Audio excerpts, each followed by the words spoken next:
Welcome back to the channel, everyone.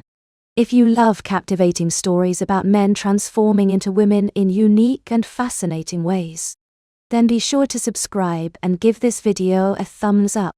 Now, let's jump right into today's tale. Chapter 3, Training Begins. "Strip," Saskia said again, her tone brooking no argument. She leaned against the doorframe, arms crossed, her crimson nails tapping impatiently against her elbow. Jules hesitated, standing in the center of Juliet's opulent bedroom now. His bedroom, he supposed a glimmering, mirrored temple to femininity. The champagne-colored sheets, the racks of designer dresses, the scent of perfume and powder. It all felt like an elaborate prank that had gotten out of hand. The vanity alone was like something from a movie set, littered with expensive creams and potions, eyeshadow palettes arranged by color, and enough makeup brushes to paint the Sistine Chapel. "Are you really going to make me watch you have an existential crisis in Calvin Klein boxers?" Saskia asked, examining her manicure. "Because I've got better things to do with my night than witness masculine fragility in action." "I'm not having an existential crisis," Jules muttered, fingers hovering over the buttons of his shirt. "I'm having a perfectly rational moment of hesitation before allowing a virtual stranger to scrutinize my naked body." "Darling, I've seen more naked bodies than a morgue attendant," Saskia drawled. "Trust me, yours won't be making the highlight reel." Saskia lounged on the edge of the bed, legs crossed, studying him like a particularly tricky puzzle. "We haven't got all night, darling. Juliet's booked you for a noon wax. If you balk at a little skin, you'll never survive a Brazilian." "Is that really necessary?" Jules winced, imagining the pain. "Absolutely essential," Saskia replied without missing a beat. "Unless you want to explain to Juliet's gynecologist why her vagina suddenly sprouted a forest." Jules blanched. Gynecologist. "Annual appointments, darling. Very thorough. Very invasive." Saskia's smile was pure wickedness. "But that's months away. Let's focus on the immediate future, shall we? Specifically, the future where you're not wearing those dreadful clothes." Jules took a deep breath and started unbuttoning his shirt, cheeks burning. Saskia's gaze didn't waver. If anything, she looked amused. His fingers fumbled on the third button, and he silently cursed his trembling hands. "You know," she drawled, "most men would pay for this much attention from me.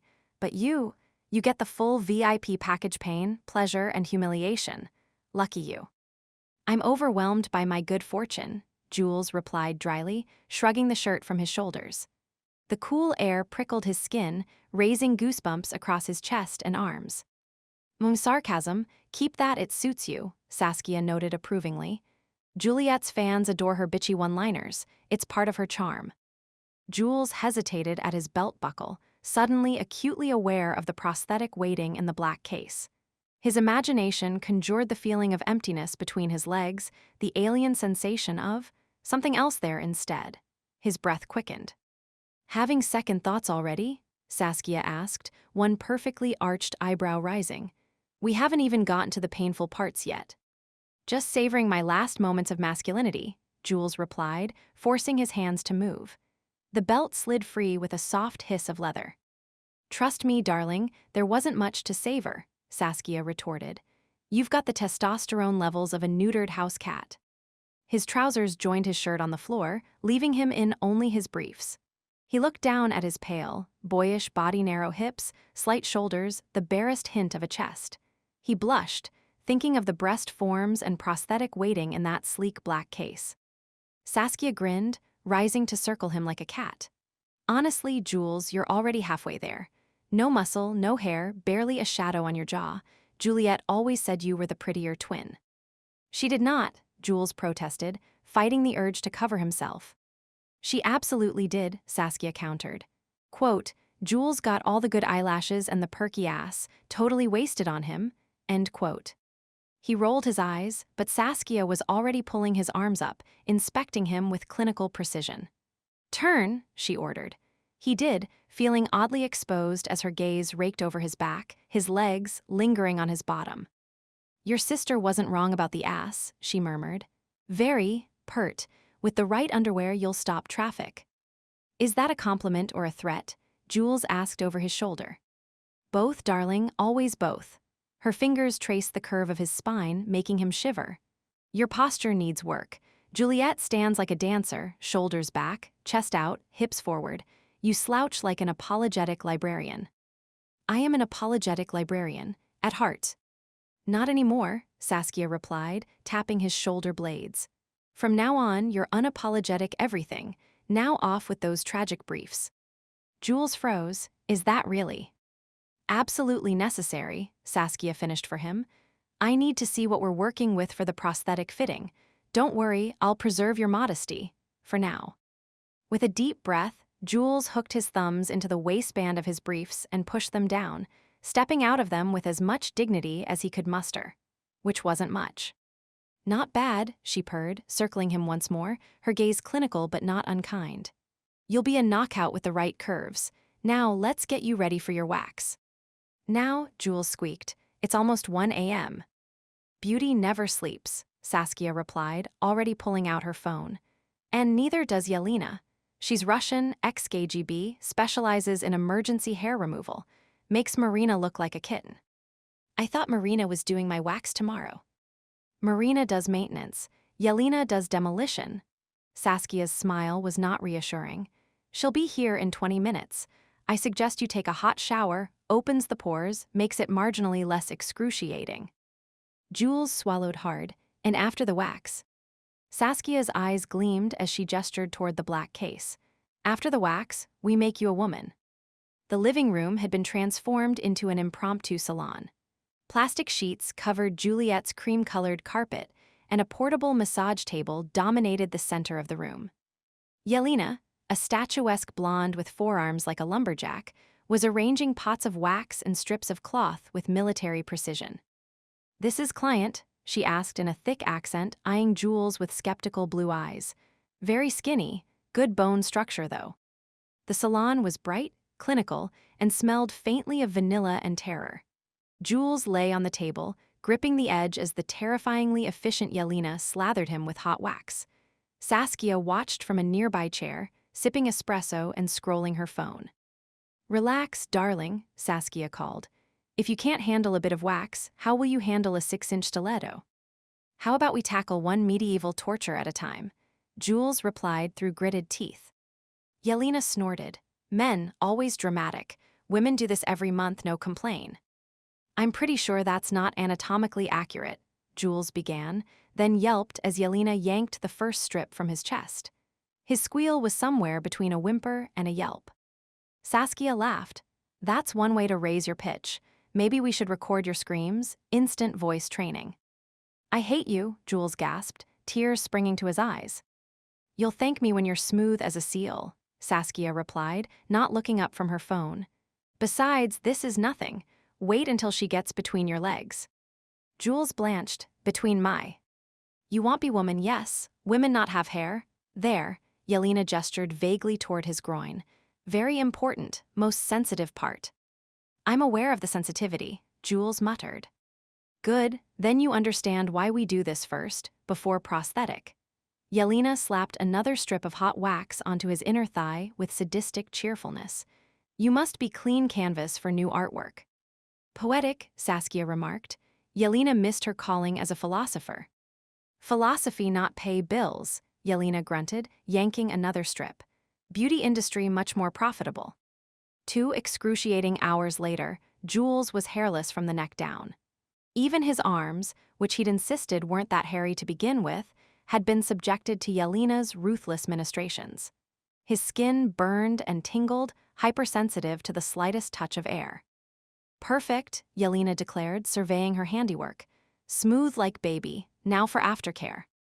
She produced a bottle of lotion and began slathering it over his raw skin. The cool cream was heaven against the burning sensation, and Jules found himself relaxing for the first time since the ordeal began. This special formula, Yelena explained, slows regrowth, prevents ingrown hairs, makes skin soft like silk. It smells like roses, Jules noted. Yes, very feminine. You smell like woman now. By the end of the session, Jules's skin was smooth, tingling, and utterly foreign. He ran a hand over his bare leg, half disbelieving. I feel naked. Saskia smirked. Good, you're ready for step 2. Back at the penthouse, Saskia set the black case on the velvet ottoman with a flourish, her eyes alight with mischief and anticipation. She flipped open the lid, revealing the gleaming contents nestled in custom foam. The breast forms lay at the top sculpted, perfectly matched, and impossibly lifelike. They were soft, weighty, the subtle warmth of their surface hinting at the magic the science woven into their design. "These aren't your grandmother's falsies," Saskia explained, lifting one with reverent fingers. "Each one costs more than your annual salary. They're made with a proprietary silicone blend that mimics actual breast tissue, density, weight, movement, temperature. The outer layer is a synthetic skin that breathes and responds to touch." Jules stared, mesmerized despite himself. "They look real." "They should. They were molded from your sister's actual breasts." His head snapped up. "What?" "A few years ago, for a custom couture gown, the designer wanted a perfect fit." Saskia shrugged.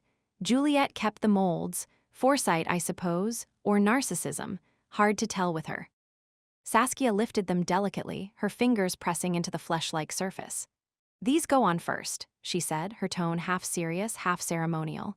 "The adhesive is medical grade, but it's more than glue. Within minutes, the nanofiber mesh integrates with your own skin. You'll feel them, really feel them. Pressure, heat, even a breeze. Nerves almost like your own. Just give it a little time." "That sounds impossible," Jules murmured, unable to take his eyes off the forms. "5 years ago it was, now it's just obscenely expensive." Saskia held them out. "Want to hold them first? Get a feel for the weight." Jules hesitated, then nodded.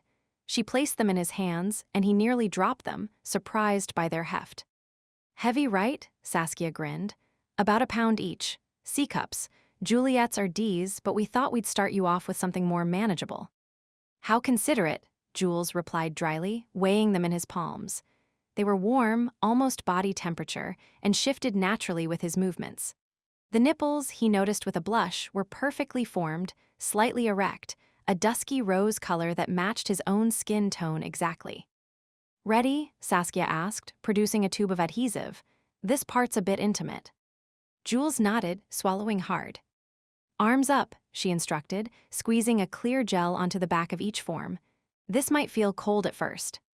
Jules stared, heart pounding, suddenly aware of the fine tremor in his hands. He pressed the forms to his chest, feeling the coolness at first, then the slow, blooming warmth as the adhesive activated.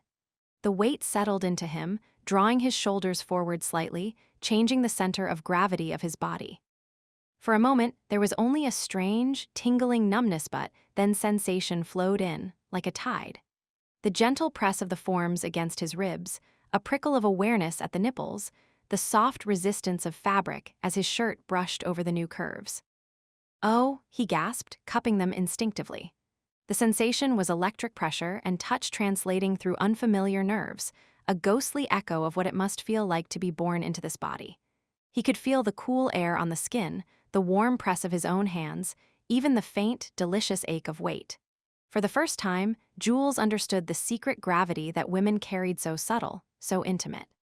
He marveled at the glossy, perfectly tapered edge of the forms. Even now, the seams were vanishing, sinking into his skin until there was only softness, only him. "Careful with the nipples," Saskia warned, watching his exploratory touches with amusement.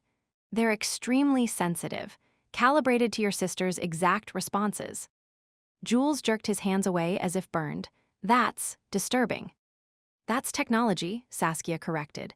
"And honestly, all nipples work basically the same way. Yours are just enhanced now." He looked down at his chest, marveling at the transformation. The breasts looked perfectly natural, rising and falling with his breath, the weight pulling his posture into a subtly different alignment. He turned to see his profile in the mirror and caught his breath. The silhouette was undeniably feminine now, the gentle curve from chest to waist creating an optical illusion that made his hips appear wider, his waist narrower. "The adhesive will fully bond within the hour," Saskia explained. "After that, they're essentially part of you. You'll shower with them, sleep with them, do everything with them. They're waterproof, heat-resistant, and can withstand reasonable pressure." Her lips curved into a knowing smile. "Even enthusiastic pressure, if you catch my meaning." "I'd rather not catch your meaning," Jules muttered, still transfixed by his reflection. Saskia grinned, pride in her eyes. "You look good," she said softly, "but we're not done." She reached into the case again and produced the prosthetic, a delicate, impossibly realistic work of art. The vagina was sculpted in soft pinks and tender folds, every detail perfect down to the fine lines and subtle warmth. Saskia's voice dropped, suddenly gentle. "This is the hard part. It's going to feel strange at first, but you'll get used to it. Tuck, glue, catheter in, prosthetic over. Seamless." Jules swallowed hard. His hands shook as he undressed, the vulnerability almost overwhelming. Saskia's touch was unexpectedly tender as she guided him, explaining each step. "First, we tuck," she said matter-of-factly.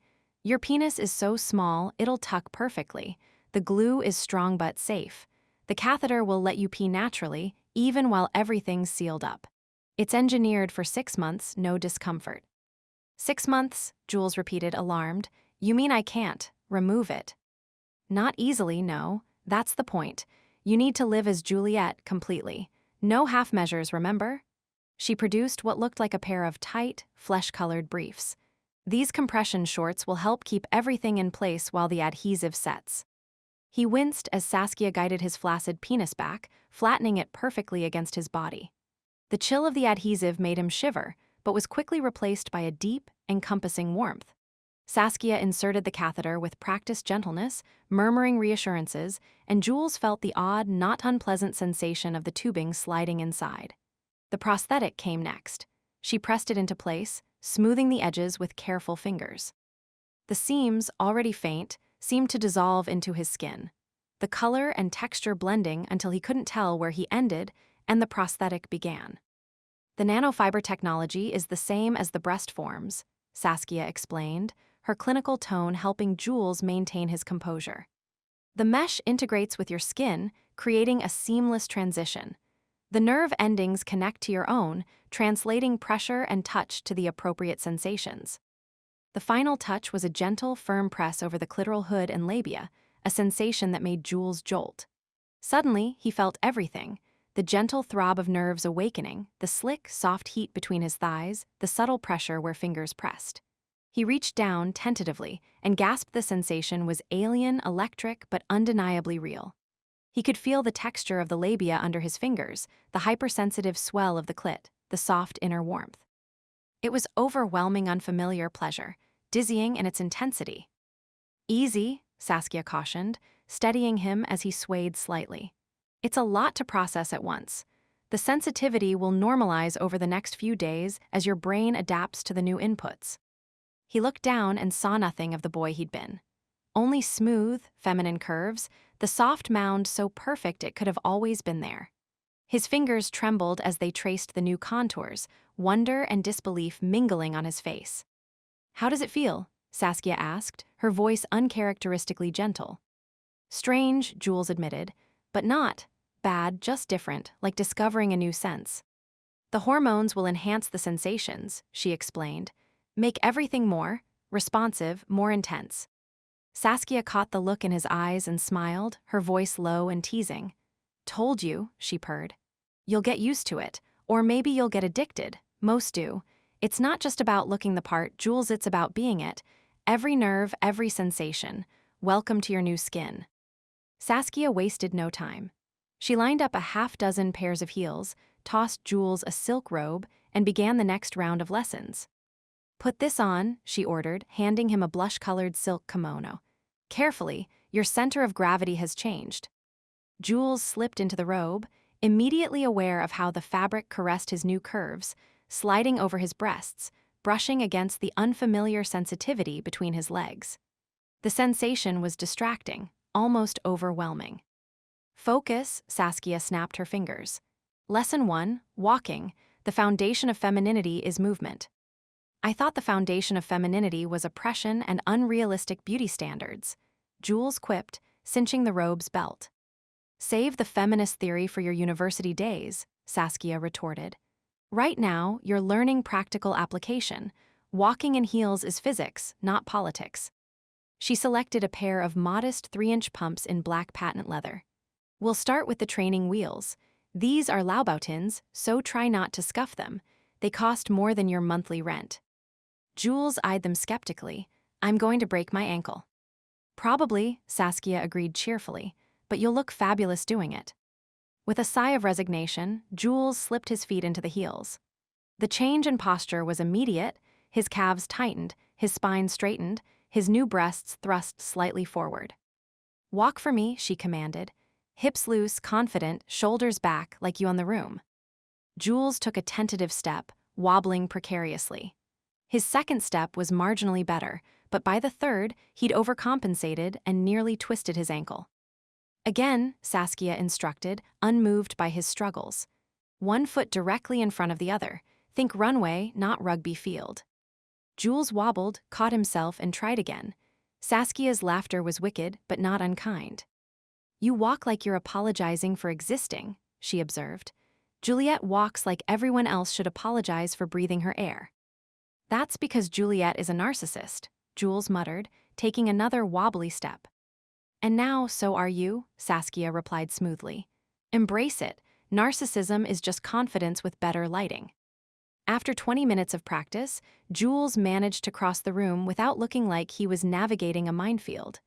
Saskia slow clapped, her expression wry. Better now picture everyone watching you, not as a man in heels but as Juliet. The Juliet. Men want you, women hate you, everyone envies you. That's the power, use it. That sounds exhausting, Jules remarked, but straightened his shoulders and tried again. This time, he channeled his sister's signature strut, chin lifted, eyes half-lidded, hips swaying just enough to suggest confidence without crossing into parody. Much better, Saskia approved. You're a natural. I've been watching her do this my entire life, Jules admitted. It's like having studied a foreign language for years without ever speaking it. Well, now you're fully immersed, Saskia replied. Time for the next lesson, sitting. Sitting, as it turned out, was its own complex choreography. Cross ankles, not knees, back straight but not rigid. Hands placed just so, never fidgeting, never uncertain. Remember, Saskia instructed, every movement is deliberate. Juliet never fidgets, never hesitates. She owns her space. Next came makeup foundation, contouring, false lashes that made his eyes pop. Saskia was relentless, correcting his movements, teasing him as she stroked color onto his lips. You're applying lipstick like you're coloring inside the lines, she chided. This isn't kindergarten art class, it's seduction. Slow down, feel the shape of your lips. Jules tried again, tracing the curve of his Cupid's bow with the crimson pencil, then filling in the plush center of his lower lip. Better, Saskia nodded. Now blot, press your lips together gently. Good. Smile, she said, not too wide. Coy, you're a mystery, not a clown. He tried and saw Juliet's face, his face in the mirror, transformed. The makeup wasn't heavy, but it was strategic, highlighting his cheekbones, defining his eyes, plumping his lips. Combined with the platinum blonde wig Saskia had artfully arranged, the effect was startling. He wasn't Jules pretending to be Juliet, he was simply Juliet. Uncanny, Saskia murmured, studying his reflection. If I didn't know better, I'd swear it was her. Is that a compliment or an observation? Jules asked, his voice soft. Both, Saskia replied. You're a natural beauty, always have been. The only difference is now you're letting people see it. After hours of practice, walking, sitting, applying makeup, mastering the subtle art of the hair flip, Jules was exhausted. His feet ached, his back complained, and his brain felt overwhelmed with new information. But there was one final ritual to complete before sleep. Saskia handed him a familiar pink pack. Juliet's old birth control. Start tonight. Real HRT comes later, but this'll get you in the right rhythm. Trust the process. Jules examined the little foil packet with its neat rows of pills. Will these actually do anything? Physically, minimal changes. Subtle softening of the skin, slight reduction in oil production, maybe a hint of breast tenderness. Saskia shrugged. But psychologically, they're training wheels, a daily reminder of your commitment. Jules swallowed the pill, feeling a strange sense of ceremony. He watched himself in the mirror as he did it, a woman in a silk robe, taking her nightly medication. The image was surreal but somehow right. Congratulations, Saskia said, clinking her glass to his. You're officially in training. After hours of drills, Jules collapsed into Juliet's his bed, exhausted, skin tingling where the prosthetics fused with him. The silk sheets felt cool and decadent against his newly sensitive skin. The weight of the breast forms a constant, not unpleasant reminder of his transformation. He ran his hands over the curves of his body, marveling at how natural it already felt, as if these changes had been waiting, dormant, all along. He stared at the ceiling, 1,000 new sensations buzzing through his body. Every movement reminded him he was someone else now. The subtle sway of his breasts when he shifted position. The phantom pressure between his legs, nerves firing in patterns he'd never experienced before. The lingering scent of perfume on his skin, Juliet's signature scent, now his. His mind raced with everything he'd learned, everything still to come. Hormone therapy, voice training. The countless social rules and expectations he'd need to master. It was overwhelming, terrifying, and yet exhilarating. He drifted to sleep, Saskia's voice echoing. "This is just the beginning, darling. Tomorrow we conquer the world."